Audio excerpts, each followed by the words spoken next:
conservatives from needlessly dying from COVID. Just trying to do it, showing them empathy, trying to persuade them, trying to be understanding, trying to drag them to not an early grave effectively. We've been doing that. He hasn't cared. Tucker Carlson hasn't cared. Laura Ingraham hasn't cared. Kilmeade, Ducey haven't cared. They don't give a damn that conservatives are needlessly dying because they value their own audience development more than the lives of tens of thousands of conservatives. That's why Fox News, if you bring up this one graphic, has undermined vaccines nearly every day for 6 solid months. They took 2 days off. Maybe Hunter Biden's laptop came up or something, so they had something else to talk about.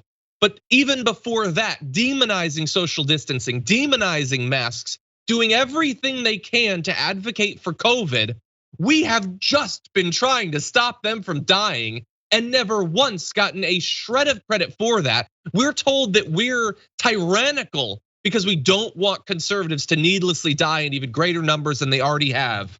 But no, we're the callous ones. We only care about people like us. I'm vaccinated.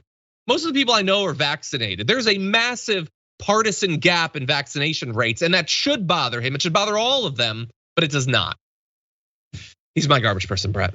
Just wait. Here's what's gonna happen. Here's what's gonna be happening though. What?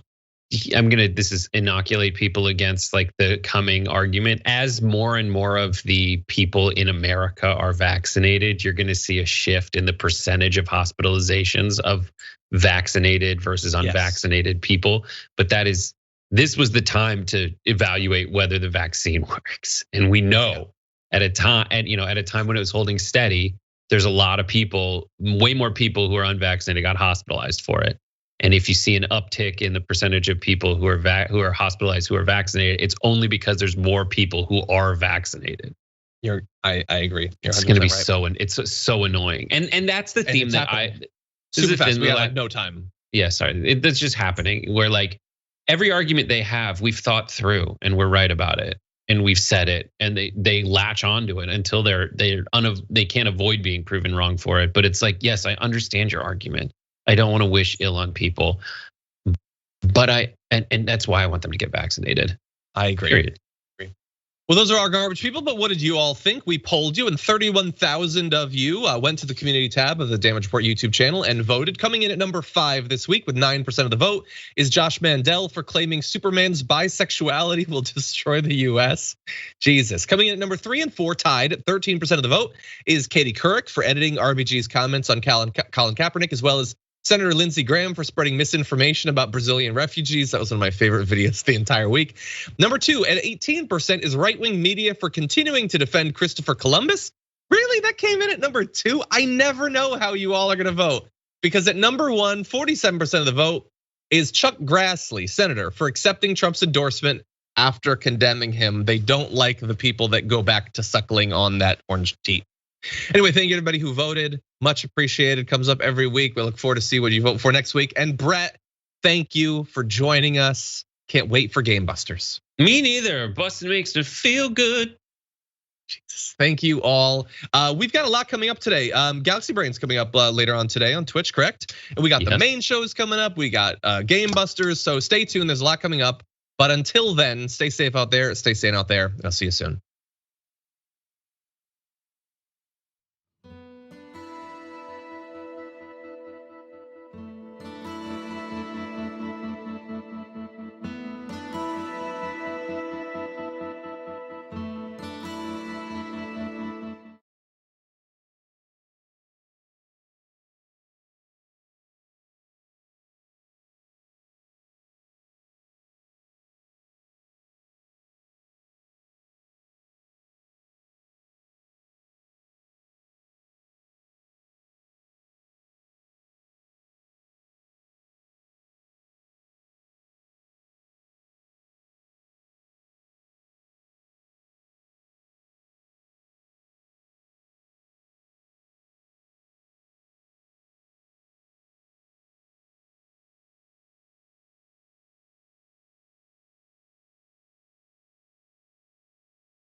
Yeah, it's Friday. Welcome. It's indisputable.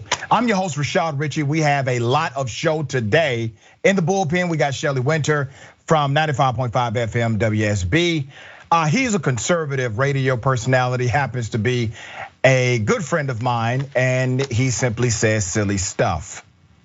He will be on the show today. We will chop it up about Black Lives Matter, the movement, and also let's analyze Colin Kaepernick. Let's do that. Let's have that conversation. And breaking down news of the day, comedian Trae Crowder, who is a remarkable talent, very funny guy. Top story, I told you this would happen. I said it many times. Now, school teachers are being told to teach the Holocaust, but also teach opposing views of the Holocaust. That's what the movement of anti-critical race theory was about. Critical race theory, as I've noted, never taught in K through 12 education. It was a false pretext to create the context in order to stop the historical teaching of racism, not only in America, but beyond. And that's exactly what's happening. Let me take you to the video. We are in the middle of a political mess. And you are in the middle of a political mess. And so we just have to do the best that we can. And so we're gonna go and you're gonna do what you do best, and that's to teach kids. I think we're all just really terrified. I think you are terrified, and I wish I could take that away. I do. I can't do that. You are professionals. We hired you as professionals. We trust you with our children. So if you think the book is okay, then let's go with it. And whatever happens, we will fight it together. We will. There's a lot of districts that are in the exact same spot we're in, and no one knows how to navigate these waters. I mean, no one. As you go through, just try to remember the concepts of 3979 and make sure that if you have a book on the Holocaust, that you have one that has opposing, that has other. How do you oppose the Holocaust? What? Believe me, that's come up. So number the stars, which is You heard it right. If you have a book talking about the Holocaust, you must have another book opposing with the opposing views. Well, where are you gonna get those books from? The KKK. You'll get those books from white supremacists, is where those books exist. So let me give you background. Obviously, this is in Texas, South Lake, Texas. This is a Carroll staff member secretly recorded. Gina Petty, that's the woman you heard in the audio. This was shared with NBC News. A top administrator with the Carroll Independent School District in South Lake, Texas, advised teachers last week that if they have a book about the Holocaust in their classroom, they should also offer students access to a book from an opposing perspective. That's according to the audio. You heard it for yourself. So let me be very clear, okay? That's a damn shame what's happening in that school system. But it's not just happening there. Remember, Texas passed a law recently that said, hey, you don't have to teach the KKK. It was actually a statute. You had to teach these egregious things. They said, well, you don't have to teach it now. And if you do teach it, you cannot provide deference in the teaching, meaning you cannot provide any moral context. You cannot say the KKK were morally wrong. You cannot teach that they were evil or white supremacist. You can't teach that. You cannot provide deference in the teaching. When you go to school, you're not there just to learn an academic routine. You are there to develop socially. You're there to develop your ethics, your moral core, your values, how you would translate those values to the broader world around you. I'm a former high school teacher, current college professor. Even as a professor, you're not just teaching curriculum, you're teaching life. You're teaching adaptation. You're teaching people how to critically think and how to utilize a moral core in their application of all of the education they're getting. It gets deeper. Gina Petty, the Carroll School District's executive director of curriculum and instruction, made the comment Friday afternoon during a training session on which books teachers can have in the classroom libraries. The training came 4 days after the Carroll School Board, responding to a parent's complaint, voted to reprimand a 4th grade teacher who kept an anti-racism book in her classroom. Literally, the book was called, "This Book is Anti-Racist," okay? They are up in arms about this stuff. Now they want a teaching to teach the other side of the Holocaust. As I said, if you've been following Indisputable, I told you this would happen. They never wanted to get rid of critical race theory. The terminology, CRT or critical race theory, not even found in the legislation, only found at the press conference. They say, oh, this is a bill banning critical race theory, but the phraseology is not even in the bill. What are they actually doing? They are rewriting history right in front of us. They are now creating a different narrative contrary to the truth. School teachers are amazing people. They are in a significant situation right now, legally, morally, ethically, and educationally. We got to have their back. Trae, what are your thoughts here, brother? I mean, I think it really highlights how ridiculous the law is itself. You know what I mean? Because it's like, I think this is a lady who's like, well, we got this law and here's what it says. It says you got to have opposing viewpoints. So if you're going to cover the Holocaust, then, that's just what you got to do because that's what this law says. But, some things don't have opposing viewpoints. Like what are the 2 possible opposing viewpoints to a book about the Holocaust? It's either that it didn't happen, which it factually did, so that can't exist, or that it wasn't all that bad, which no sane person could argue. So there really isn't an opposing viewpoint or an opposing perspective to be offered on the Holocaust. And slavery is like that too. There are some subjects which don't really have opposing perspectives for people whose brains work. You know what I mean?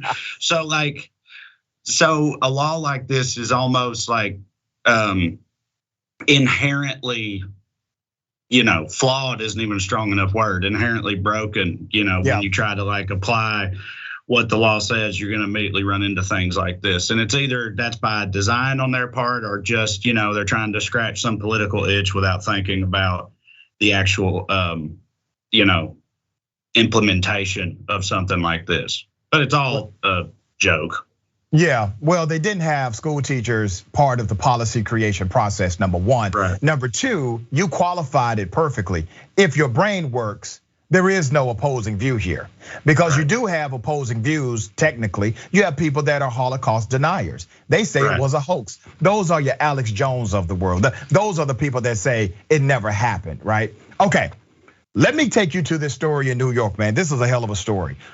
What if I told you that New York police officers were transporting prostitutes and getting thousands of dollars to provide transportation for prostitutes. And then, what if you found out they're not even prostitutes? They're actually undercover prostitutes trying to catch people like them. That's exactly what happened. According to recently made public records, 2 now former NYPD officers were busted when the sex workers they were driving, come to find out they're undercover officers, all right? Let's put up a picture of Michael Sardone. That's Michael Sardone, who was allowed to retire before being disciplined for this activity. He was also a youth coordination officer. Let's put up a picture of the precinct. Part of the 106 precinct. We got this from Facebook. He managed to conveniently retire right before the hearing took place to hold him accountable. We do not have a photo yet of his partner in crime, Thomas Diorio. Diorio was a 20-year veteran who has filed for retirement as well, and skipped the departmental trial, which is mandated because he retired. He was allowed to do this. Both of them were allowed to commit criminal acts and then retire with zero penalty. Now, let me give you some background. This is according to the New York Post. Sardone, the officer you saw at first, was the subject of an unrelated investigation. Keep that in mind, unrelated investigation. When one of his colleagues, posing as a prostitute, asked him in early April if he was interested in driving her and a few other girls to dates because their regular driver was sick. We're not street girls, we're like high end, the undercover told Sardone in a recorded phone call. Sex for money, so it's simple. It's just picking us up, dropping us off, she explained in the subsequent meeting. Sardone, who was told he'd be paid $1,000 or possibly more, and he said he'd do it and that he had someone who would help. That's according to the records. On 3 separate occasions, in April and May, Diorio, a 20-year veteran of the NYPD, and Sardone met the undercover escorts at a diner parking lot and drove them to and from hotels in Manhattan and Queens, according to the records. On the first occasion, on April 9th, the undercover officer paid Sardone and Diorio $4,000 for a ride to and from a Manhattan hotel where they met another undercover cop posing as a John, okay? Now get this, who also tipped the 2 officers $100 each. A few weeks later, the cops were paid $2,000 for the same service and were asked to help out in mid-May. There was even an instance, ladies and gentlemen, when one of the undercover officers posing as a John, they were asked to basically rough somebody up, okay? Here's the problem with this, and I'm not moralizing on sex work at all. Here's the problem. If these cops are willing to do this for money, they're corrupt. What else are they willing to do for money? Do you think that if they are willing to rough up people based on you paying them money, if they're willing to break the law and commit felonies as long as you pay them money, what else do you think they are capable of as officers of the law? So that's the personal approach. Here's the system approach. The system of law enforcement is allowing them to completely get away with it. That's the system. The system says, we will let you retire at this point of the hearing to hold you accountable. Now you get off 100% free. System, person, hand, glove. Trae, what are your thoughts? Well, I mean, I agree with both things you just said, but also, and I don't know if this is a hot take or not, but I just think it's kind of funny the things the department will actually hold them accountable for, or at least start to. Do you know what I mean? Like all this, everything going on with police brutality and whatnot, and they hold the thin blue line, but they'll go after.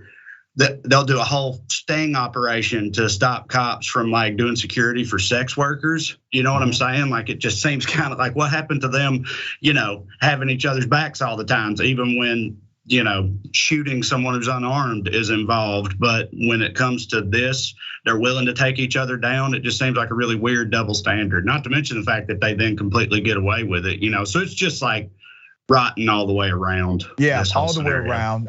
There was an instance where cocaine was involved, nothing happened. One police source with more than two decades on the job told the Post that if those men would have been minority officers, they would have been fired and arrested. Isn't that something? Okay, let me give you all an update. All right, we covered this story, and now the person who tried to commit murder, the alleged perpetrator, has been caught. Let me remind you of the video. Here it is.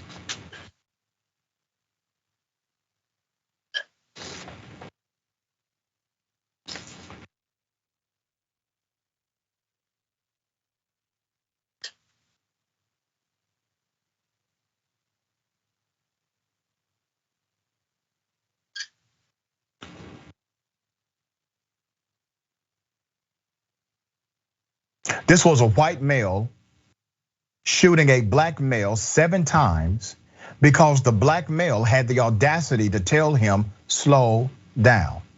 Okay, we covered this story initially. This happened in Stockton, California. Stockton police have made an arrest in connection with the shooting that left a father of 5 in the hospital. Let me put up the picture of Michael Hayes. Yep, that's Michael Hayes, there he is. According to a Facebook post by the Stockton Police Department, 31-year-old Michael Hayes of Stockton was booked on attempted homicide, assault with a deadly weapon, and multiple weapons charges following a shooting on Friday, October 8th. According to his brother, Marlon Gayle, Bobby saw a man, and this is the victim. Bobby saw a man driving through the parking lot at high speed and yelled for him to slow down. That's when Hayes allegedly stopped his pickup truck, called Gayle the N-word, and started shooting. I would like to thank the anonymous tipster and the hard work of our detectives for bringing a quick resolution to this case for the victim and his family, Stockton Police Chief Eric Jones said in a statement. The district attorney, Torrey Verber Salazar, said a hate crime charge will be added to what Hayes already faces. That hate crime charge should increase whatever sentence he has by likely 3 years, maybe even more, okay? This was one of those situations where there was no cell phone recording. This was caught on a surveillance video. Of course, it's a hate crime. Initially, they were on the fence about it. The man yells out N-word and then he shoots him 7 times. Definitely a hate crime. We're seeing a lot more of this being recorded, popping up around this country. Trae, what are your thoughts when you see this kind of not only violence, but racially motivated violence? Yeah, I know. The first thing I think is I always wonder how somebody like this made it to the age of 31 and is still out on the streets driving around. If all it takes is for a black man to tell him to slow down when he's speeding through a parking lot for him to attempt to murder somebody, I don't know how he, has existed in society for this long. But I guess maybe, are more of these people are reaching their breaking point. Recently in America, just because of the whole climate and everything, they're getting more emboldened and more, crazy and violent. I mean, I hope not, but I don't know how else to interpret it because, the fact that this guy is 31 and this only just now happened when clearly he is, got a real hair trigger for this type of incident is kind of wild to me. Yeah, we're going to follow this story because obviously an arrest does not mean justice. We not only need to see conviction, but also we need to see a true sentence here after conviction because this is a hate crime. We got more on the other side. It's indisputable. Stick and stay.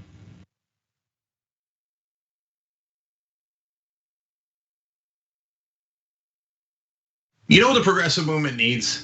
It needs a little energy, a little pizzazz, maybe a little caffeine. Oh, coffee. But what if it was too strong coffee? Yes, new twostrongcoffee.com/TYT. Look, this helps progressive causes. It's also organic and fair trade, so you've got peace of mind that it was done right, and it happens to taste great. So check it out right now at twostrongcoffee.com/TYT. That 300 million is a pretty good number, Well, that's the size of the US population. You know what our next target is? The size of the entire world. We just crossed 5 billion views on YouTube. I mean, imagine 10 years ago thinking one day. We looked at you like, are you nuts? Young Turks has just passed another milestone. 15 billion views. Damn. All right, lots of comments. You guys are the best. I'm gonna read a few comments from our members. Mr. Methuselah says on YouTube, super chat, thanks for all the important work you do for TYT for the movement. Do you know who had the first super chat when I got back from vacation? You won't be surprised to find out. Rob Shively. What do you know? Rob says, rejoice, for Dragon Daddy has returned. This question sent to us by Izzy Sanchez Jr. Is it me, or is Meghan McCain talking as fast as Ben Shapiro? Is that the way the right tries to look smart and intellectual? Well, yes. Michael Nathan writes it on Twitter. Did Anna choose Cenk's outfit today? I'm sure it wasn't Cenk himself. Man Bun Jenkins Skinny Jeans says, so now Anna has pointed out, okay, that's his handle. T. Joyce, 1971, saying Donald Trump is good at pulling out of things, NAFTA, the Iran deal, NATO. It's just too bad Fred Trump didn't.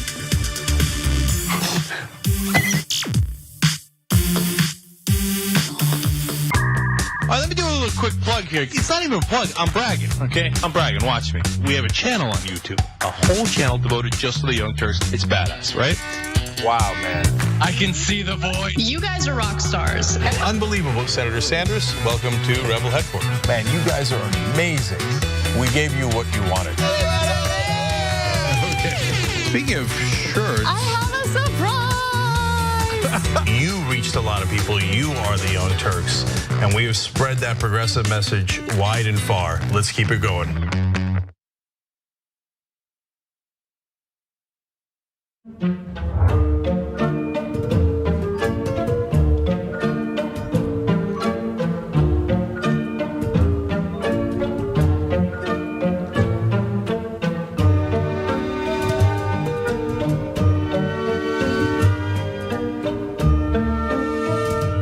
Here's what we do. We go beyond the headline. We are willing to engage in transparent conversations with those who do not think like me. We also make sure that you know what's happening not only nationally, but in your local area. Make sure you tune in to Indisputable with Dr. Rashad Ritchie, Monday through Friday, 2:30 p.m. Eastern Time, 11:30 a.m. Pacific Time. Cool news, shoptyt.com now has books. There's a whole bunch of books there. You're gonna be shocked to find out that they're largely progressive. Of course! Ryan Grimm's book, We've Got People, is there. It's a fantastic story from Jesse Jackson to Bernie Sanders to AOC that explains the progressive movement probably better than any book I've ever read. Speaking of awesome books, my dad's got a book out called The Original Young Turk, where he goes from the poorest olive farmer you ever met in your life to living the American dream.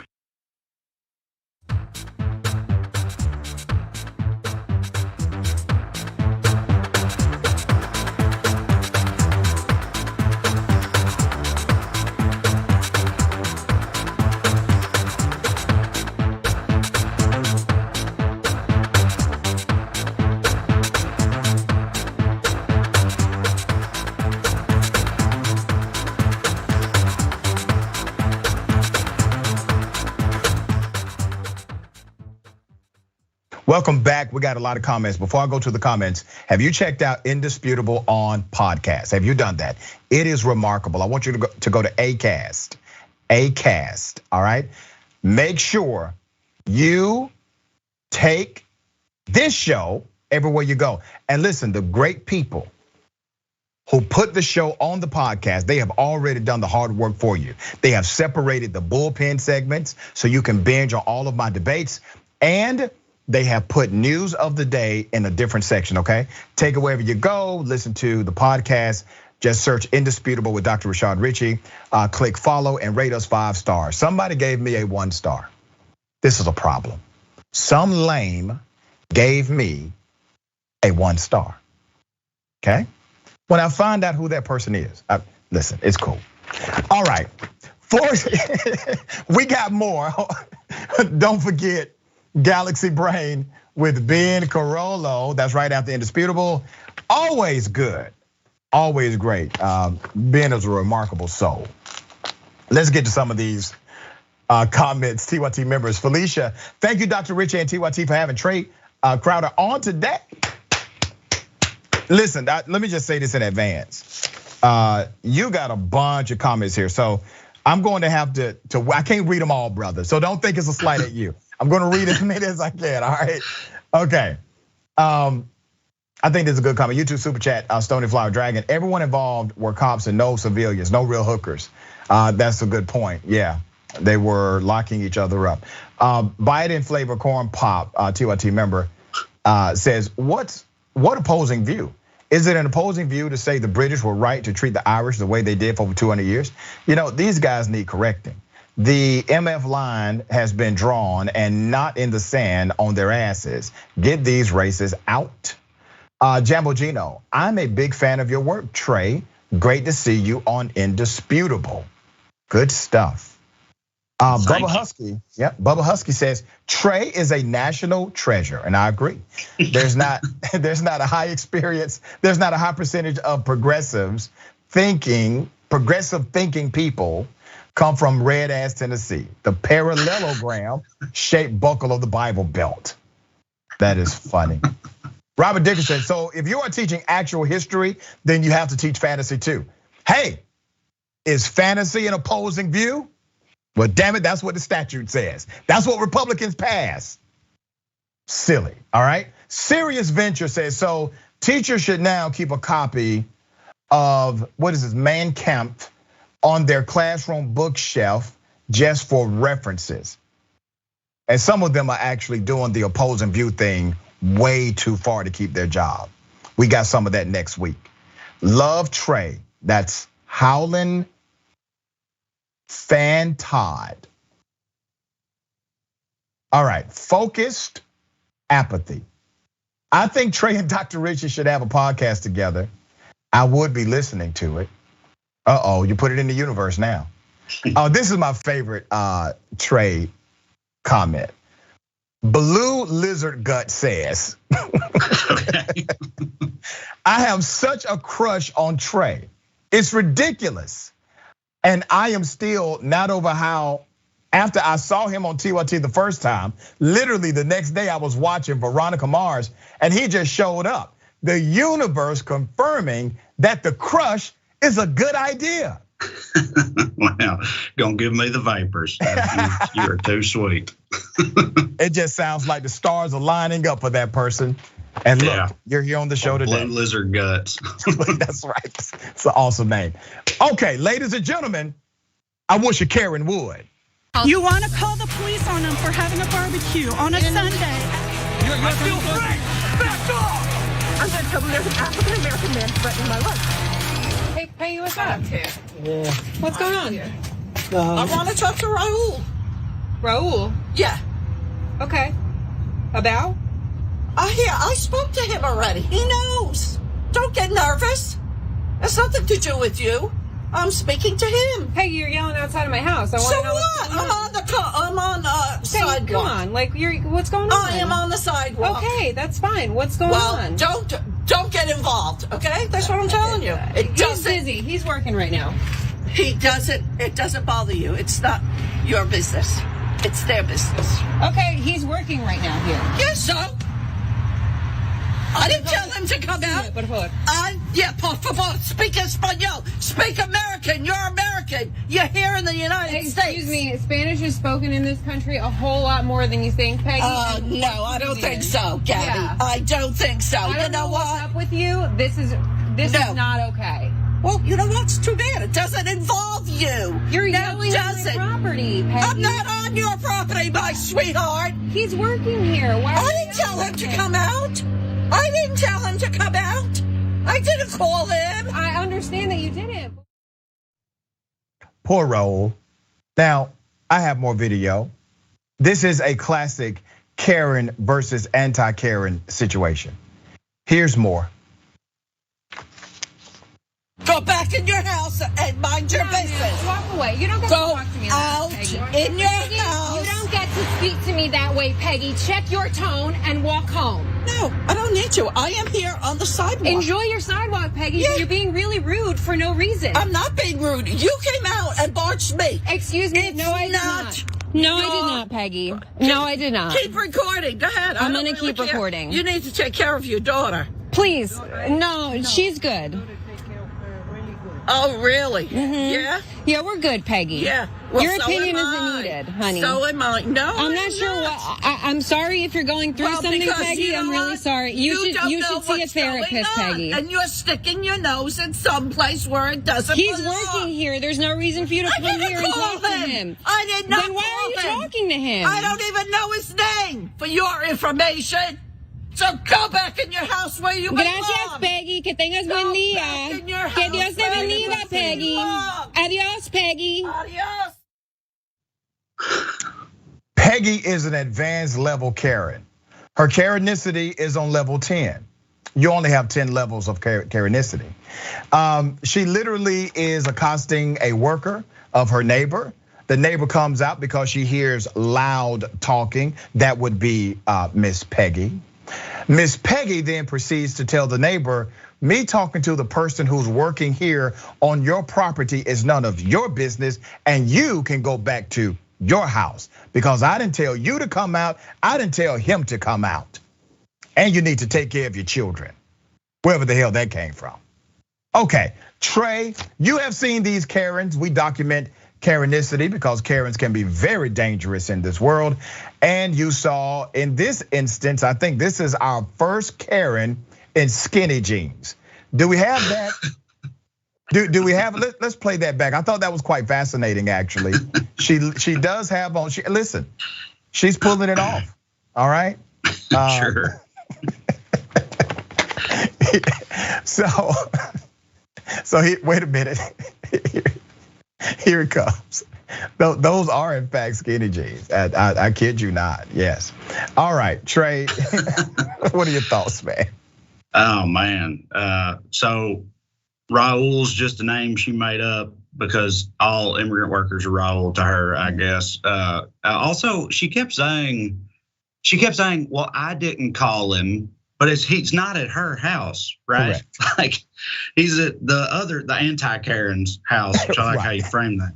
But that's whose house he's doing the work at. So why does she keep saying, yeah, I didn't call him. I don't know why he's here. Like, is she like the president of the HOA or something? She's supposed to approve of all improvement projects that go on in the neighborhood. I don't even understand where she's coming from, but I love how the anti-Karen kept speaking Spanish to her because that's definitely one of their primary triggers, These types of racist Karens, they really don't like that, which makes it a sound strategy. It's like trolls after midnight with water or something, right? Yeah. The gremlin just starts to think bad things start happening if you speak another language in front of Karen. And typically, Karens don't have a full grasp of the English language in the first place. If the American language, as they call it. They don't speak American. They don't speak up, not too well. All right.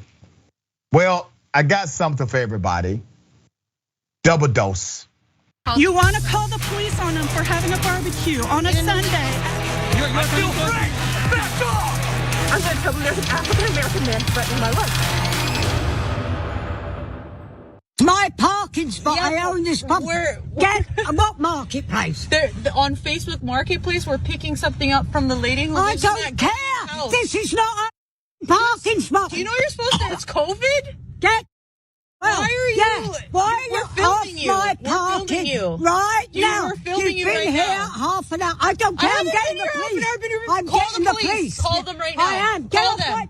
Call them. See what he I'm says. here to pick up something. I don't care. I have permission from the person who lives here. Yeah, I have not permission. Here. Not yes, here. I do. Over there. Yes, I do. Over there. Okay, I'll not park here. right there. I'll park there. Well, yeah, Where go do you now. live? Which house do you live in? I own all this property. This is all your property? No, yes. Okay, so Oh, I have you what's on going camera on? then. Who are you picking it up from? Picking up from the lady who lives What's her name? My son is in the back car. Who's this? Jacqueline. Her name's Jacqueline. She lives there. I don't give where she My lives. son is in the car. He's a baby. Get out of my face. Get out of my face right now. There's a baby in here. Get off of my property. There's a baby in here. Yes, And you're get off my property. You're supposed to Get be off my property. You're supposed to be social distancing. So You're in my you. face. So Get out of my you. face. Get There's off. kids in the car. Get off. There's a baby here. Get You off. psycho. And you should be Psycho! Can you I'm not picking see? something No, up! I don't. I'm picking something Go up! over there then! Yes, I do! I'm going Go to! over there I with your car. will! I will! I'm a gentleman and I believe in respecting my elders, okay? Let me first say that. But this woman, this Karen in particular, I mean, even when it was verified that they are there for legitimate reasons. One, Karen, we know you don't own the parking lot. We know that. I'm sure you live there at that location somewhere. You don't own the whole parking lot. Great. Once it was confirmed that they are actually meeting someone who does live there, it seemed as if this Karen got even more upset at the situation. Trae, what are your thoughts here, brother? Oh man, I don't know. I think this is some kind of misplaced bog witch situation or something like that. You know what I mean? Like she lives in a hollowed out tree in the middle of the bog, except in this case, it's a parking lot instead for some reason. She seemed like she like spit out a tooth in the middle of that. Do we have a still of that? I don't know. Oh, we don't have a still of that. I was trying to identify what it was she spit out of her mouth. I don't know if she lost a tooth. I don't know what it was, but I kept trying to pause it and frame by frame. I couldn't tell what it was. But listen, it didn't stop a damn thing though. I mean, look, listen, this right here, this is once again, advanced level Karenicity. For most of us, that would have created a pause in our rhetoric. Right. But when you are advanced level, it only adds fuel to the fire. You keep going through things like that. For sure. I kept waiting on her to bust out some riddles or something and ask them for them to be allowed to pass or something at the end of that. I didn't know what was going on. I gotta go. I'm about to fall out my damn seat. Okay, all right. You don't make my microphone fall off. That's the first time I've laughed so hard on Indisputable. Oh man, you got me crying over here, brother. My mic has come off. Okay. She was acting like she was the troll at a bridge or something. You are absolutely correct. I don't know what to say to that. All right. We got more. We got more on the other side. It's Indisputable, stick and stay.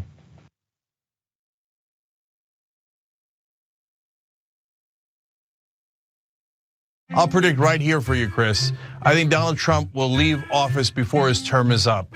He'll be humiliated, embarrassed, and I know him. He's not gonna wanna lose, and he's gonna run for the hills. You got that bet all day long. Okay, let's get after it. Now, so look, Jake has made some good predictions, and this is in good fun.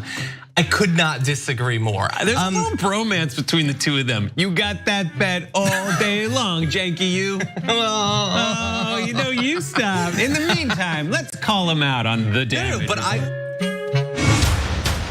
I just got a Roku set. Did basically a little bit of channel surfing, and I was like, there we are. Yeah. There we are. And then I turned it on, and it was John and Brett on Damage Report making fun of me. Oh no. So you are so busted. I even took a picture of it, okay? They're talking about my predictions. I got a new prediction for you, John Idarola. You're doing a show that's blowing the doors off everybody. Young Turks is the largest online news network, not a big deal. We're gonna rock the boat. We're gonna be counter-establishment. We're gonna tell people the truth to the best of our abilities. We're so sick of this corruption. We're not the robots on TV. I actually care about the news. Guilty, I care. Fourth day on Occupy Wall Street. Last night we launched Wolfpack. It's us pushing our ideas out there, trying to help the country in every way that we can, trying to make this place just a little bit better. Reporting from the Hillary-Bernie debate. I gotta be honest, you know what we do? We cover it for real. For us, this system isn't working. Free and fair election.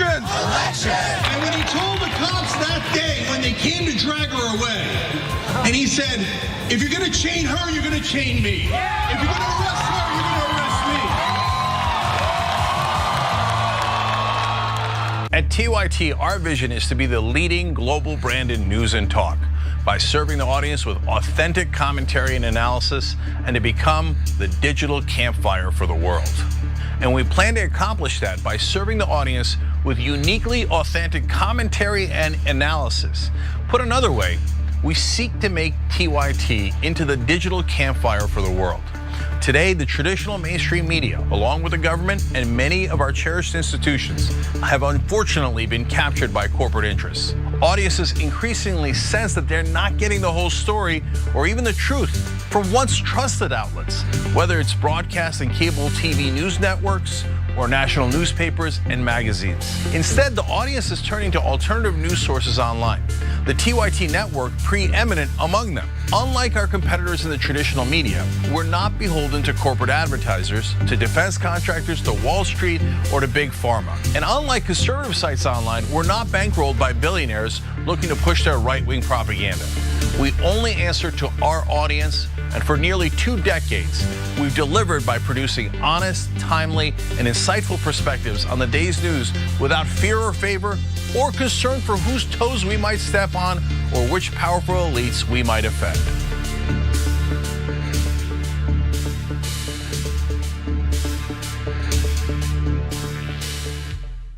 Hi, I'm Bartholomew Joseph Kyle. I do audio for the main show, The Young Turks. I also do audio for Post Game. I started in 2006. I met Cenk Uygur at the Iraq for Sale screening that was directed by Robert Greenwald. And watching that, I want to figure out a way to be part of something that's genuine and authentic.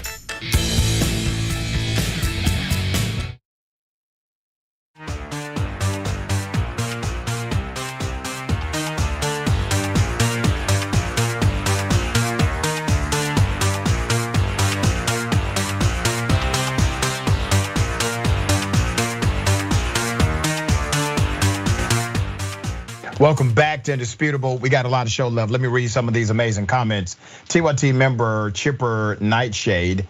I can't wait for those anti-Karen shirts to be made. I will wear mine with a cape. Believe it. Dr. Richie, please make it happen. We are working on it, okay? Buy it in flavor corn pop. A Karen in skinny jeans, Lordy. Yeah, that's what I thought. I Am Sock says, new anti-Karen strategy by random parking lots for retail and fast food places and all of the rules. And I think you mean break all of the rules, I think. Tradora, okay. Seeing Dr. Richie honestly laugh from comments is the best thing in this show. Thank you for that.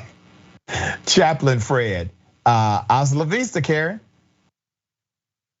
Omega Shinron, Dragon. If the last Karen gets caught in a tornado, was she more? Y'all killing me with these. Will she morph, have a weakness to water, and say, "I'll get you, my pretty"? Oh, let me tell you why that's so funny. Because I actually said something very similar in the production meeting. Okay. Osiris XTV, Leprechaun Karen at the end of the rainbow. That's the Karen that spits teeth in a bowl of candy. Y'all are so wrong. Bailey Lyle, I've never seen Rashad so happy. Please make sure Trae comes back soon. You really did it for me today, brother. You absolutely did. Top Cat Glass Dragon says, just told hubby about Dr. Richie and Trae discussing Karens. He started laughing just thinking about it. We both love Trae, and of course, Dr. Richie. I told him about the mic, he laughed more. Yeah, that's cool. It was funny as hell. Also, needing to see Trae come to Canada, he will be a hit everywhere. Trae, do you go to Canada? Are they letting Americans go? I wouldn't if I was them, but yeah. So Thank you for giving me the opportunity to say. You can go to Well-Read, that's Well-R-E-D, wellreadcomedy.com to see tour dates and stuff, only if you're vaccinated, of course. We've been to Canada in the past, but only the west part, like Calgary, Edmonton, Vancouver, and it was great, but I'd love to get back up there and also the eastern part. So yeah, hopefully in the future, but go all over the place. Good stuff, man. You are an international talent, so things like that are starting to open on a technicality, sure. Yeah, but thank you. I appreciate it. All right, I got a big question for you, brother. What in the red state hell? You can take a gun, shoot somebody in the face. It's not hard. Sometimes it might even be fun if they're a godless commie. Now, what they're trying to do is sneak the COVID vaccine in your salads. I hate math. Somebody say amen.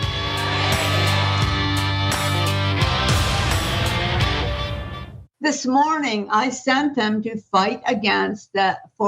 I sent 1 million of them because this was about the children and the whole woke thing and all of the critical whatever stuff. Critical race theory stuff. Yeah, they want to plant that in the schools, and they were starting to rise up here. Certain groups were rising up to try to make that happen. I very specifically commanded the army to go to pull down every stronghold, shut the mouth of every person trying to be involved in that situation, pull down and shred platforms that would empower wicked people to do things. That's where our authority is. We rule in the spirit that then affects the physical realm. But you cannot just say to your army who's been given to you, waiting for commands. If you picture yourself standing as like a general in front of real military, well, you know what? Heaven's army is the same. Okay, here we go. The white privilege here is staggering because they believe that their privilege gives them this special ability to send 1 million anti-critical race theory angels. Now, I'm a Christian man myself. I actually read the Bible. I have never read an anti-critical race theory angel existing. Now, according to prophetess Kerr, that's her name, she is sending 1 million of these particular angels to stop the movement of, she couldn't even name it, he had to finish her sentence, critical race theory, to shut their mouths. Well, obviously, the angels that she's sending, they're not very dependable because people are still talking about critical race theory, and CRT is not taught in K through 12 education. Once again, I have to say that every damn time we bring it up because the lie is so massive. But I did some research here, and there may be a reason why her 1 million angels from heaven have not gotten the job done. She may be depending on the same angels that Paula White sent. Here they are. For angels have even been dispatched from Africa right now. Africa right now. Africa right now. From Africa right now. They're coming here. They're coming here. In the name of Jesus. From South America. They're coming here. They're coming here. They're coming here. They're coming here. From Africa. From South America. Angelic forces. Angelic reinforcement. Angelic reinforcement. Angelic reinforcement. Pika hata anda ata. Ora bata rata anda eke eke manda rasata. For I hear the sound of victory. That's a dope ass freestyle. Now you gotta say, okay, you got into it for a minute now. She was sending angels or telling angels to leave Africa to come to the United States to make sure that Donald Trump would win the election. That's what Paula White was saying the angels were doing for her. Once again, not dependable because obviously Donald Trump did not win the election. So it looks like both of these women, prophetess Kerr and prophetess Paula White, are depending on the same angels who are not delivering for them. Trae, what are your thoughts about these angels and the prophetess, both of them, telling these angels what to do? Well, I didn't want to give my secret away, but what they don't know is that I have an army of 1.5 million socialist demons that I deploy in defense of these angels of theirs every time. And obviously, 1.5 million is going to beat 1 million every time. So that's why they keep losing. It's a simple numbers game, really. And my demons are just better trained than their angels. You know, they've got more concise marching orders, and they're more into the cause. So yeah, that's really what's going on here. Sure. I hate to let the cat out of the bag, but yeah, there you have it. Trae, you know one of these people, it probably Cat Kerr. One of these people, they're going to take that one clip and they're going to isolate it, and they're going to say, you see, he actually controls demons in real life. So. And he has sound way more metal and rad than I am, you know. All right. Put some devil horns on me. That's all. I'm good with all that. I would love it. I hope they put it on a t-shirt. These folks. Okay. Fascinating stuff. All right. Very fascinating that even in heaven their white privilege prevails. All right. This is a very, very sad story. And I take it personally, okay? Howard University, an HBCU, historically black college and university. Howard students are rising up.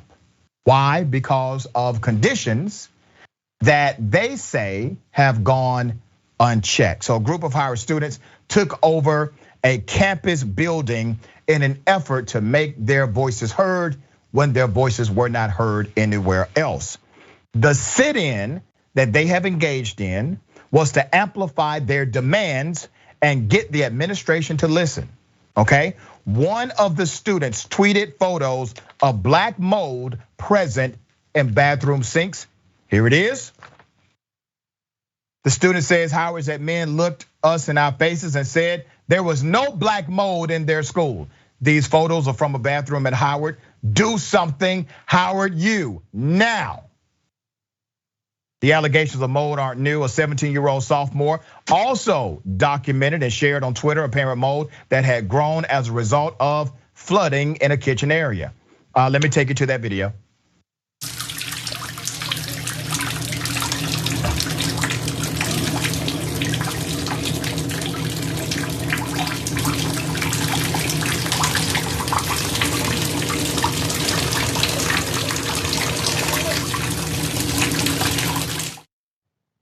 This student told a local news outlet that she recorded the video September 23rd, okay?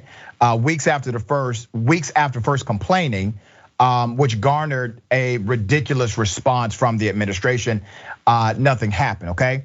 The sit-in began on Tuesday. I'm gonna give you some background because they had time to remedy this.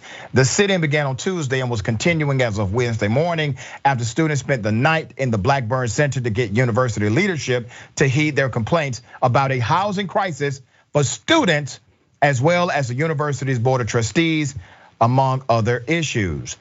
The protest sparked a viral hashtag Blackburn Takeover that populated social media timelines with photos, video footage, and first-person testimonials from inside and outside the Blackburn Center in a demonstration of solidarity against university administration, okay?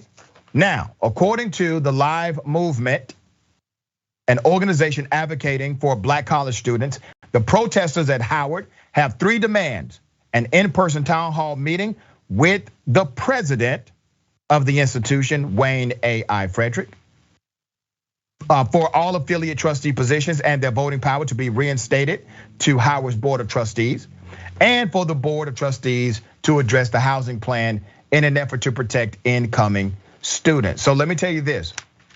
The university recently decided to eliminate positions on the board of trustees that would have had student representation. Okay, so they eliminated those positions. You have no student representation on your board of trustees anymore, no voice, and you're not listening to the students. Now, there's a tradition in HBCU culture.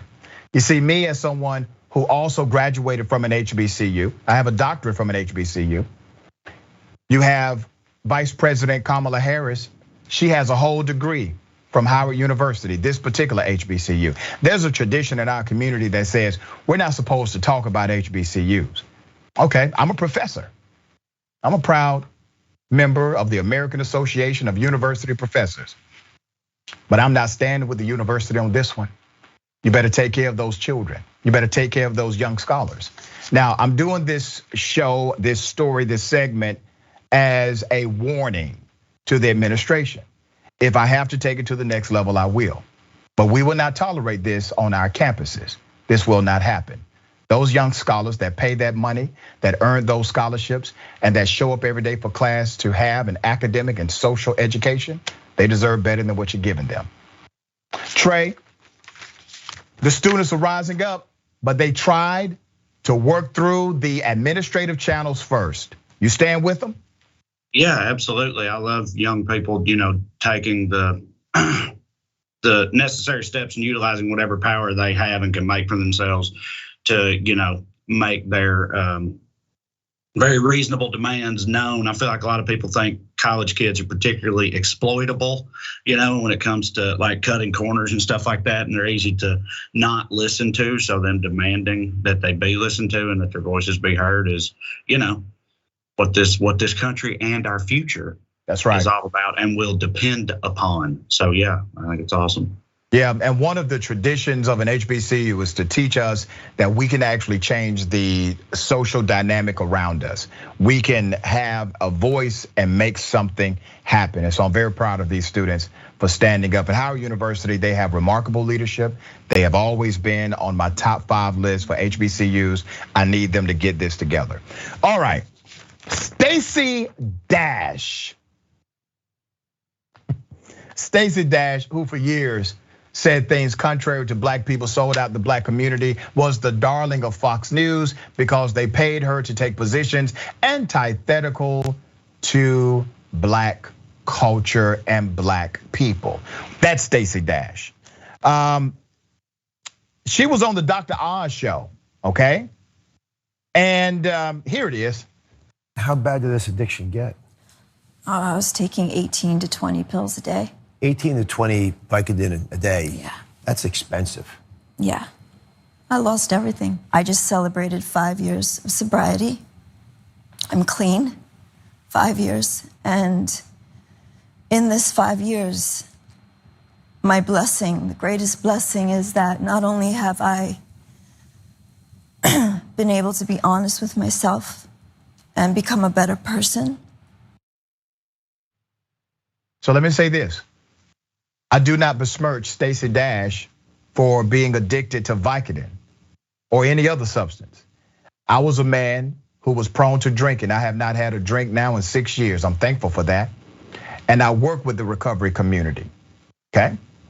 This is about a person who could not stand themselves because of what they did for a living.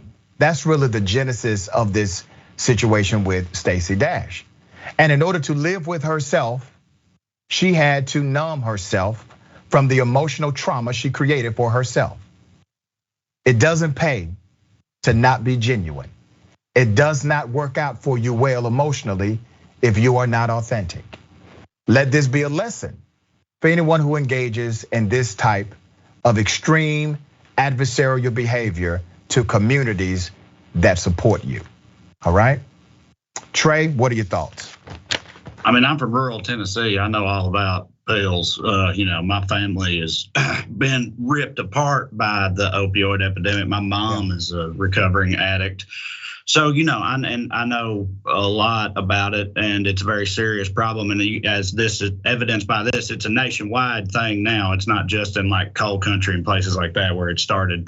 Right. And it's, it will change people and make them do things that they would not otherwise do. And that's the truth. And it poisons their mind and whatnot. So I don't know, she said and did a whole lot of pretty not cool, to say the least, stuff. But if she's clean now for 5 years, and if she's saying that those were mistakes and she's trying to change and do better and all of that, then good for her, I guess. I mean, at least on the sobriety front, if nothing else. More power to on that. I agree with you 100%. Trae, it has been a pleasure, brother, having you on Indisputable today. Yeah. Thank you. Thank you.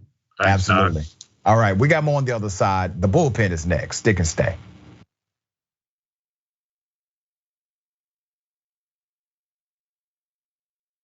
Cenk Uygur is not here today, which means that I will be able to talk during the show. Now, We'll see. We'll see.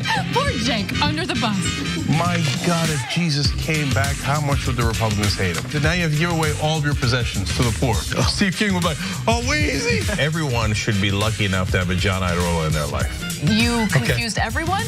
Okay, sorry. I thought it was pretty clear. Take a break now. You can turn me to Dr. Manhattan as long as I get what Dr. Manhattan's packing, okay? The liberal mom says, Mark Thompson, have you ever thought about doing one of those tapes that soothe people to sleep? Like Mark Thompson reads the phone book. I'd buy it. If you'll buy it, I'll do it. Emilio D'Amelio writes in, John, you are so thick. I love you. That's what he wrote. Pork Chop Express writes in and says John Iadarola needs a new jacket. Whoa. Those 24-inch pythons are about to burst out of his sleeve. Gun, baby. You know, the two people here said that their moms are both in love with you over Beauty and the Beast. Mm-hmm. That's an improvement. I usually get grandmothers. Charlie Turk. No, wait a minute, don't you dare. Chemical castration when we return from the break. I hope that, who they choose for the White House isn't just a borderline Klansman. That's all we gotta hope. That's it, we will settle it. She's cute. I didn't say that about Laura Ingraham. Scandal at TYT. Did Anna comment on my tan yet? No, she hasn't. You're a good boss. But Anna did say that I come in here today with a fresh mind. That's all I'm about. I'm about a fresh mind. I can't with you right now. Okay? She just can't.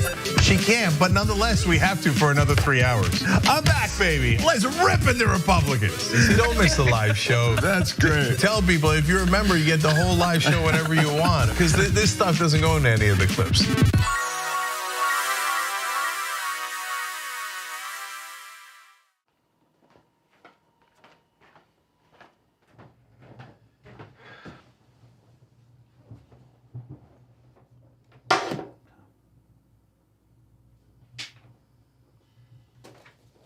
Welcome to the Damage Report. I'm John Iadarola. This is gonna be a big one. Meanwhile, in the Arctic, you know where this is going. You watch the Damage Report, the Arctic's on fire. Obviously, why would we be talking about the Arctic except to tell you that it's melting once again? The Republicans aren't that interested in it. I wonder why. Lift out of poverty up to 3.7 million people, including an estimated 1.3 million children.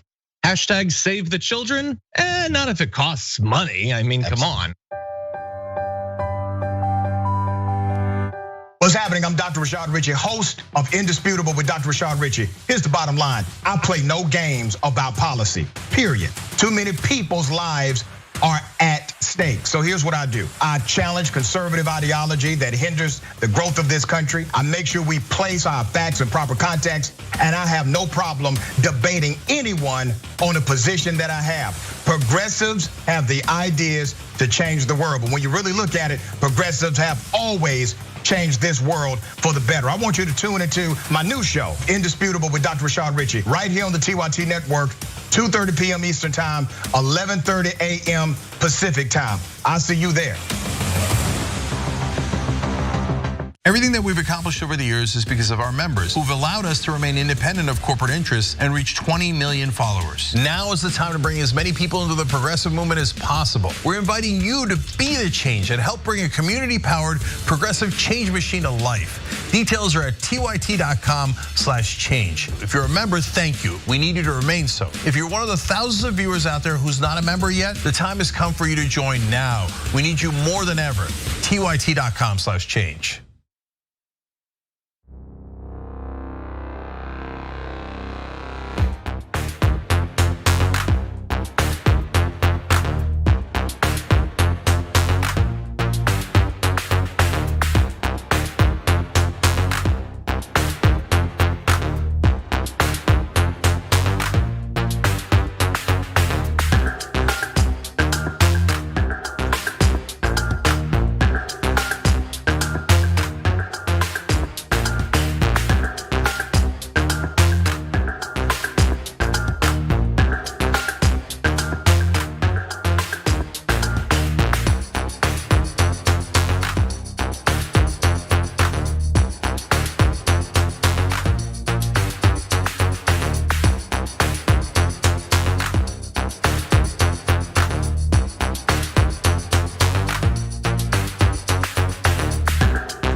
Welcome back. We got a lot of comments. Before I go to those comments, let me remind you, Indisputable on podcast.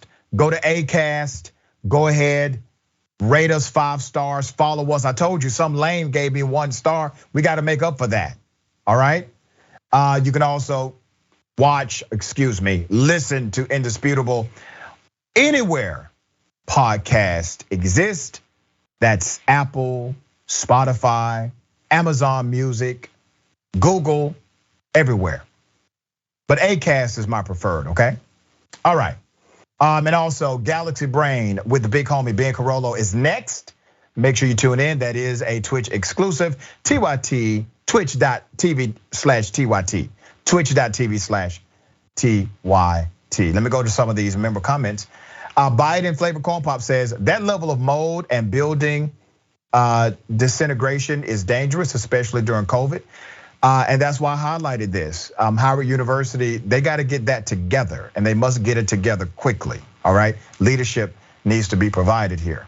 And let's not forget, as I mentioned, the Vice President of the United States has a whole damn degree from Howard University. There's nowhere in the hell, let me be Vice President of the US. Watch what happens to Clark Atlanta University. Okay, all right. The Great American Healthcare Famine. I've been sober since 2006, and Dr. Richie is right. Stacey did not have a problem taking pills. She had a sobriety problem. That's right. It's about learning how to deal with life sober, as opposed to running away from reality. Exactly right. Lynn, y'all too much, Lynn.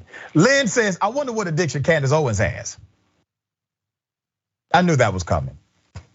Super chat, Forbesilla. I'll let through thee once you answer my riddles 3. Y'all are something else. Osiris XTV supporting the machine. Salute to you, Doc and TYT. Been watching the show since it launched, and thanks to you and the TYT network, I no longer watch mainstream news. Thank you, 100. Well, we appreciate that. Thank you. Arkin Juan Garcia.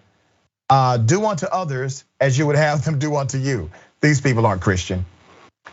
Twitch about the Karen. No, about the prophetess, who was really, she could qualify as a Karen too, by the way. She says that Christopher Reeves teaches you how to fly in heaven. Top Cat Glass Dragon, well done, Doc, being strong and amazing. Thank you, I appreciate that. Okay, ladies and gentlemen, welcome to the bullpen.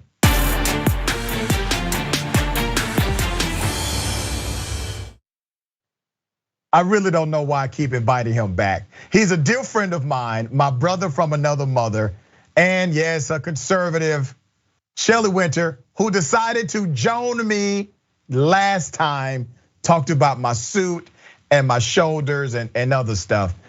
Shelley hosts 95.5 WSB, one of the more listened to stations in the country. How are you, sir? I'm wonderful, Doc, but that's because you made fun of my checkered shirt, by the way, that my wife Christmas. So that's why I had to defend my wife's Christmas gift. I get it, brother. It's all love, man. So today we're going to talk about, and I've been wanting to have this conversation because I think the Colin Kaepernick saga has become lost in our narrative of social justice movement, Black Lives Matter, but we also got to talk about BLM because it has been a significant force, not only in our local city jurisdictions, but also how we converse about social justice. So let me first start with Colin Kaepernick. Was he wrong, brother, for what he did?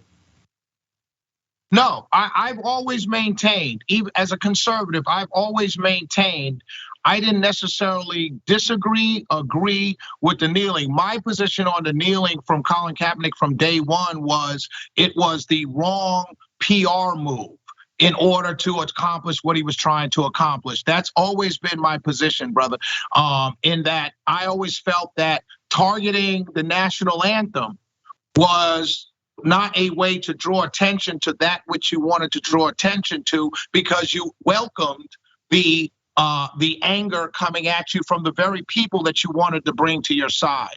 But I've always maintained on all my shows that the kneeling didn't bother me. I didn't stop watching football because of it. I wasn't a hater, nothing like that. I always felt from a PR move, it was an opportunity. You allowed the people that you were trying to convince of an issue that was going on in the community, you allowed the opposition to come in because of that which you went after, which was the national anthem. Let me tell you why I disagree. Let me tell you why I disagree with you. I think it was a great move outside of the realm of PR. Now, you can look at this and say it was a very bad move for his personal public relations status, but look at what was accomplished because of him kneeling. Brother, allow me to finish. Because of his kneeling, the NFL, who fired him de facto, okay, the NFL donated millions and millions and millions of dollars to social justice movements and nonprofit organizations. They then recruited Jay-Z. All right, I can debate all day about how effective Jay-Z has been, but they literally started to recruit black talent in order to become catalysts for social justice movement and money to move towards certain arenas in Chicago, Detroit, New York primarily. So it was because of that protest. And then the NFL on opening day, remember, brother, they played the black national anthem and then the regular version for the rest of the country, I guess, which was really silly to me because the lift every voice and sing is like a black freedom song, right? So they said sing this black freedom song, sing this Negro's freedom song, but let's still deny Negroes freedom. It was really ridiculous to me how that kind of worked out. Colin Kaepernick has been justified, still never received his employment back in the NFL. But I want you to look at it from this point of view, brother, because you have to admit that there were so many people on the right, especially led by Donald Trump. When Trump made this about the military, Trump made this about the flag, Trump made this about America. And it wasn't about that, it was about being true or being authentic to what you say you are. And I think that's a good notion. This was not about kneeling. Let me put in your mind this. If Colin Kaepernick would have been kneeling to bring more attention, more awareness to the lack of funding for cancer research, he would have never been blacklisted by the NFL. If he would have taken a knee after making let me finish. If he would have taken a knee after making a touchdown, which by the way is routine for those, for many who are considered themselves Christians who score a touchdown. They think somehow Jesus has something to do with that. And so they'll take a knee and they'll pray, and nobody had an issue with them taking a knee, even though technically it has always been against the rules, just not enforced, right?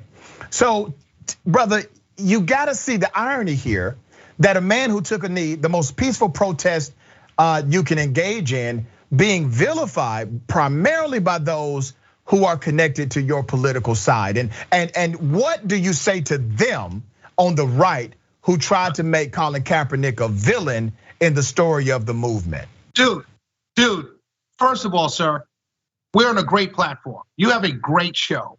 Very intelligent people watch. You must have just said about 5 different things, all contradicting each other one by one. And Tell me which one. Well, let me finish like you said. First of all, you started with how he's the one that created the basically the tagline of the NFL now is Black Lives Matter. No, he didn't create that. I did not say that. I did not basically say that, roundabout say that. I don't believe that. I know that he led the NFL because of what he did. The NFL has now given a record amount of money. Yes, it is true. Because the fact of a man got kneeled on for 8 minutes by a police officer and universally was panned and criticized and hated by both conservatives and left about the murder of George Floyd. That's what changed the NFL's new social justice program. That's untrue. Let me show you where. Hold on, brother. Nope. Nope. Hold on, Shelley. Hold on, Shelley. Let me. Brother, I still have to moderate the discussion, brother. So let me go ahead. Roger Goodell saying you should have listened to Colin Kaepernick. That's not what I'm saying. That's not what I'm saying, man. Come on, Shelley. The decision You won't let me talk. Shelley? You won't let me talk. You just said something that's a flat out lie, and I care about the audience enough to correct you. It's not a lie. It's you asked me. Don't be scared. Don't be scared to allow my correction. Now you gonna call me to be scared? No, man, you ain't gonna do this. You asked my opinion on something. Shelley, no, that's not an opinion, brother. You just stated a fact that's incorrect. You have represented a fact that's not real. Man, come on, dude. All right, Shelley, you ready? When you tell me consistently, let me talk. Shelley, I'm gonna go ahead and correct it, brother. I'm gonna correct what you said, and I'm gonna do it now. Then I will allow you to finish. When Shelley said that this only started after the death, the murder of our dear brother George Floyd. Came after, Rashad. The money you referred to as to the NFL giving millions of dollars to black causes and Black Lives Matter came after George Floyd.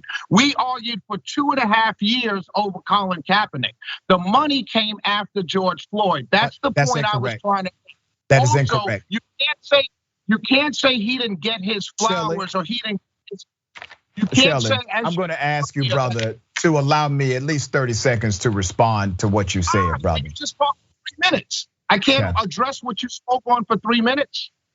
I'm going to respond. I'm going to take this opportunity as the host of the show and respond.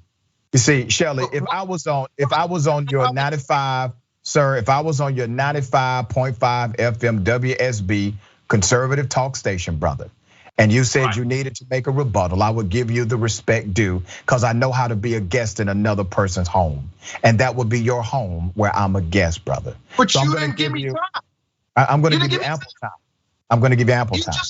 You cut me off to correct me on my opinion. That's how you started. It's not an opinion, Shelley. Come on, man. We ain't in the barbershop. You want a suit, a tie, and you asked me a question. I went to answer your question. I started by saying one thing, and you jumped in and told me Shelley, I have to correct it. We have debated for like 5 minutes on just me correcting you on one point, and you won't give 30 seconds for that. His opinion in the middle of his answer. You can't correct the man's opinion. Sir, it's not an opinion when you're giving out things and representing them as fact. So let me go ahead and correct it. All right. The NFL, they started to engage nonprofit organizations and also big money donors. This engage nonprofit organizations. All right, sir. I'm going to finish. Sir, you telling me Colin Kaepernick caused the NFL to engage nonprofits? They've always engaged nonprofits. Sir, the point that I'm making. Engaging nonprofit coaches in little leagues for 30 years. What the hell are you talking about? You need to shut the hell up, Shelley. Seriously. Because if somebody, think about this, brother. If somebody was on your show, right? And they kept talking over the host, what would you do? The only reason why I haven't cut this interview because you're my friend. You really need to get the hell up off the show if you don't respect the fact that I can just pause one moment, make one point, and allow you to finish, right? It's simple, it's easy, okay? The record contributions in modern era NFL literally happened 1 year after the Colin Kaepernick incident. Now they broke the record after that and broke the record again after that, but the increase of funding to social justice movements and nonprofit organizations and also educational programs broke the record after Colin Kaepernick took a knee. 1 year after Colin Kaepernick took a knee. And this was before George Floyd. It was before the murder of our dear brother. After the murder of our brother, it then increased more to another record level. And even with that increase, it was still 0.000164% of the actual budget of the NFL. It wasn't even 1 damn percent when it broke the record the last time. So those are your numbers, brother. Go ahead.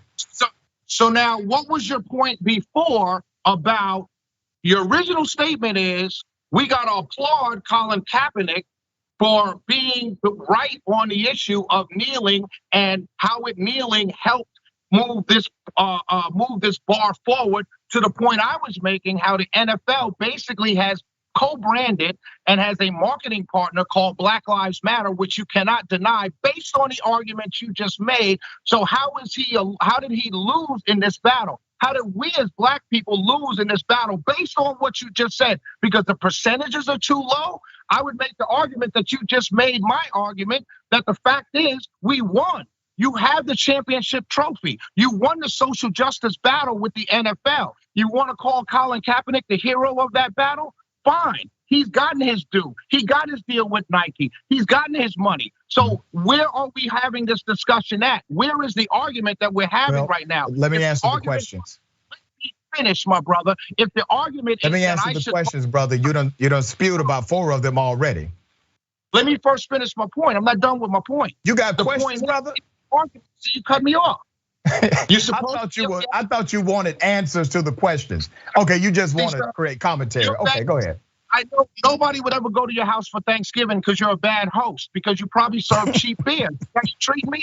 Listen, so you're such a damn diva, man. You really are such a diva, brother. I love you to life, brother, but you be on that bullish, man, and you know you do. You really are. I'm answering the question, brother. I'm answering your question. Just let me know if you got a question for me. I'll wait till you finish, brother. I got time. I'm the remember what you said. I'm the guest in your house. I'm answering your question. Your last question to me was, what do you say to those conservatives? Because apparently it was only conservatives that didn't like it. Right. Primarily. Well, that's what you said. That's what you said. So I would answer the same way I've always said it.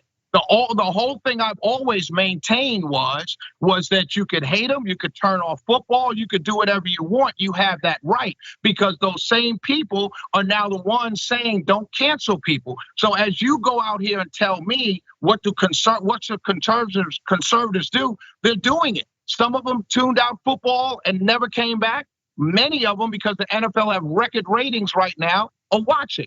Remember, there was a boycott on both sides of this issue. There was a boycott by black people who liked Colin Kaepernick and felt he was being wrong, and there was a boycott by white conservatives. And Shelley, I don't mean to interrupt, brother. I do have limited time on the show. We have another show that comes on right after us. So I do get yelling, and then I'll just sit here and take it. That's a good thing. Brother, literally, you have actually spoken more than me during this segment. But I will show you the video, and we'll do what's called a time track, so you can see how much time you spoke, how much time I spoke. The issue with Colin Kaepernick, you cannot dismiss the reality that when Colin Kaepernick, a peaceful protest of Colin Kaepernick, caused the insane response from people like Candace Owens and even Donald Trump, the president of the United States. Hold on, brother, allow me to finish. Because when they made the connection, a connection you don't even make, that Colin Kaepernick is disrespecting the United States military. Well, the truth is, brother, the United States military, their actual mode, their operation is to protect a freedom. The freedom to stand for the anthem and the freedom, brother. Donald Trump said he's disrespecting the US military. That's what Donald Trump said. You can't say nobody has said that. Trump himself said that. No, I said everything about the national anthem is tied up into the flag, into patriotism, into the military. Those three things go together. So Trump was right? Excuse me? Was Trump right when he said Colin Kaepernick is disrespecting the US military? I think he was right when he said, I think in his mind, under his opinion, he was right when he said he was disrespecting the US flag. Was he right to you? In your mind, your opinion, brother? You think for yourself? Come on, man, don't play this silly coin game. So wait a minute. You think he was wrong, right? You can't say it, can you, brother? Was Trump right or wrong? No, is what right or wrong? Was Trump wrong for saying Colin Kaepernick is waging a social? He said a lot of things. He said he shouldn't kneel. He said he was disrespecting the military. He said he was disrespecting the flag. Was Trump right or wrong, brother? He finished. He was disrespecting the national anthem. Was Trump right or wrong, brother? Was he right? He was right to say it. Of course he was right to say it. He was right. Do I agree with that? See, here's the point that you don't ever get. Do I agree with him? No. Was he right to say it? Yes. So here's what I'm trying to make. Yes. You're speaking out of both sides of your ass, brother. And you know it. I mean, every day you're getting more and more like a politician, Shelley. Kneeling is a universal sign unless you're praying, all right? He was taking a knee to protest something. Am I right or wrong? Yeah, correct. That's right, brother. I'm glad you understand that. Right. If you're protesting something and it's the flag waving while the national anthem is playing, then you're protesting the flag and the national anthem. Are you not? Yes or no? Are you anti-military for taking a kneel during the anthem, brother? Do you beat your wife with your right or left hand? I mean, these are silly questions. That's silly. Come on, right, man. Exactly. Don't ask me, do I anti-military? Because you know I'm not. No, I'm asking. I did not ask if you're anti-military, brother. If you would listen to the questions, you would hear how they oppose to you. Is Colin Kaepernick, or was Colin Kaepernick during that saga anti-military? I have no idea what Colin Kaepernick stands for on anything. He's never told me. Okay, man. All right, brother. Has he ever said he was anti-military or not? I don't know. I can't answer that question.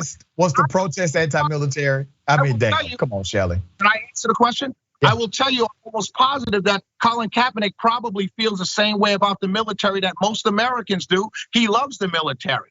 But to protest a flag while singing the national anthem, which he said he was doing, does make him anti-flag and anti-national anthem. And it is fair to say an extension of that is that you don't like the country. I mean, it's a fair. So let me respond. We got a couple of minutes, brother.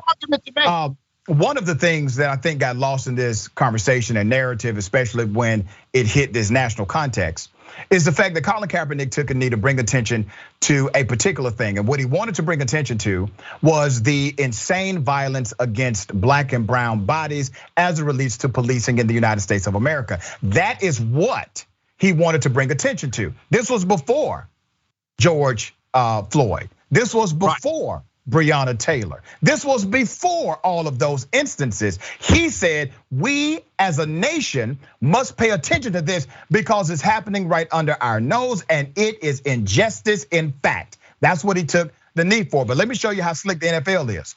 The NFL, they finally come around. Let me finish, brother. Let me show you how slick. Brother, I'm gonna finish my point, brother, with or without you, brother. You can stay here or go. The NFL is so slick. What they ended up doing to co-opt the social justice movement, they brought in Jay-Z. They tell Jay-Z to tell folks, this is not about kneeling anymore. We moved beyond kneeling. Now I want you to remember, this was about bringing awareness to unarmed black and brown folks being killed by police, right? That's what the kneel was about.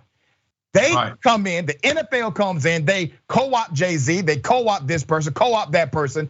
And what do? They do concerts and they raise money to contribute to educational programs in Chicago, Detroit, and other places. Now, educational programs are great. I have no issue with educational programs, but that's not what Colin Kaepernick took a knee for. He took a knee for the social justice issue of unarmed black people being killed by the police. Something the NFL did not address. They did a pivot. They said these are safe, nonprofit organizations that do not deal with the social dynamic and the social dilemma of unarmed black people being shot and killed. It was a trick from the beginning, brother. So I'm probably with you on the fact that the NFL co-opted the movement, changed the focus of it, gave a bunch of money to other noteworthy organizations while ignoring the reason Colin Kaepernick took a knee in the first place. Okay, so let's go back to what you said originally. So Colin Kaepernick should be celebrated or not for moving the NFL to something that the NFL has co-opted and not even focuses on anyway. So Colin Kaepernick's still a hero. Let me understand that's what you said. He's definitely, brother. Let me tell you why. I got what? We got 2 minutes. You just took one. I'm gonna respond. I'm gonna respond to that. Absolutely. Brother, 30 seconds, man. 30 seconds. 30 seconds. 30 seconds. Go ahead, respond. I'll respond to you. Lastly, Colin Kaepernick's protest had to work because since Joe Biden got elected, I have not heard about Black Lives Matter, and I have not seen a police shooting pop up in my algorithm, nor has the black left and black Democrats talked about it. That's a lie. Let me tell you what we can show. All right, listen, brother, I gotta respond. I'm running out of show, brother. I have a format here. Shelley, I have a format. Shelley, I have a format. Because we haven't heard format. Go ahead and cut his microphone. I do need to end the show. Thank you, brother. So here's the reality. We highlight stories that Black Lives Matter. They are continuing to fight unarmed Black and brown folk being killed by the police. We are highlighting those stories on Indisputable damn near every single day, so they are still happening. As it relates to Colin Kaepernick, you're damn right you should celebrate him, just like you should celebrate Muhammad Ali, who took a stance against the Vietnam War, even though he did not stop the Vietnam War. His stance was still heroic, and you should absolutely celebrate men and women who take a stance for what they believe in. All right, I gotta go, brother. It's been fun all the time. Galaxy Brain is next. Remember, be good to yourself. Peace. Remember, take care of yourself. He got me discombobulated, all right? Take care of yourself, man, shut the hell up. You like it, once again, an ex-girlfriend, man. You don't, listen, go, bye. What's wrong with you? Why? Shelley. Now I'm a girl. See how you do me? Take care of yourself. Take care of each other, take care of the planet. Remember, the truth is always indisputable.